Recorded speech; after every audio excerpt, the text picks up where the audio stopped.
প্রিয় শিক্ষার্থীরা, কোঠাবিরোধী আন্দোলন যে বাংলাদেশে শুরু হয়েছিল, তোমরা জানো যে মুক্তিযোদ্ধার পক্ষে ফিরে আবার কোর্ট থেকে যদি রায় দেয় এবং রায় দিয়েছিল এবং সেই রায়ের প্রেক্ষিতে সারা বাংলাদেশ থেকে কোঠাবিরোধী আন্দোলন শুরু হয়েছিল।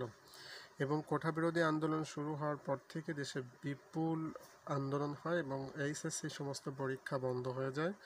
তোমরা জানো যে কোঠাবিরোধী আন্দোলন সেই ইয়ার মামলার বিপরীতে ছেলেরা যে আন্দোলন শুরু করে, তোমরা এই আন্দোলন সম্পর্কে জানো এবং এই আন্দোলন শেষ হয়নি, আন্দোলন এখনও চলছে। আমি যে ভিডিওটি তৈরি করছি, এই ভিডিওটি তৈরি করছি মূলত 25/7/2024 তারিখে, অর্থাৎ আজকে হচ্ছে বৃহস্পতিবার। তো এই সপ্তাহের যে পরীক্ষা, আজকে যে পরীক্ষা হওয়ার কথা ছিল সেই পরীক্ষাটা হবে না এবং এইচএসসির আগামী সপ্তাহের যে পরীক্ষাগুলোর কথা সরকার ভাবছে।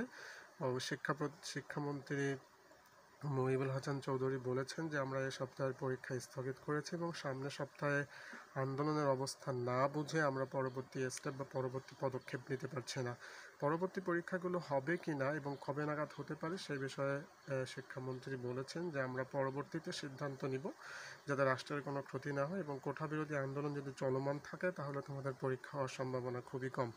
সো আজকে বৃহস্পতিবার, এই আগামীকাল শুক্রবার, তো সব পরীক্ষায় বন্ধ থাকবে। শনিবারের থেকে যে সামনে সপ্তাহের যে পরীক্ষাগুলো, আশা করি যে ওই পরীক্ষাগুলো হবে কি না এখনও সিদ্ধান্ত হয় নাই, কারণ কোঠাবিরোধী আন্দোলনের যে প্রজ্ঞাপন জারি করেছে সরকার সেটা এখনও পরিবর্তনযোগ্য এবং কিছু ছাত্রের কথা বলা হয়েছে যে তারা অবস্থায় আছে, তারা খুঁজে পাওয়া যাচ্ছে না। সো যাদের খুঁজে পাওয়া যাচ্ছে না, কোঠাবিরোধী আন্দোলন সব মিলিয়ে এখনও স্থগিত হয় নাই। ইন্টারনেটের সমস্যা ছিল, ইন্টারনেট সমস্যা এখন শেষ হয়েছে। সো কবে নাগাদ তোমাদের পরীক্ষা শুরু হবে এটা এখনও বলতে পারছে না, তবে সামনের সপ্তাহের মধ্যে সিদ্ধান্ত চলে আসবে, চূড়ান্ত সিদ্ধান্ত যে কবে নাগাদ তোমাদের পরীক্ষা শুরু হতে পারে। সো এইচএসসি 2024 ব্যাচে যারা আসো এই মুহূর্তে তোমরা পড়াশোনা করতে পারো, তোমরা পড়াশোনা করে তোমাদের বই বারবার রিভাইজ করো।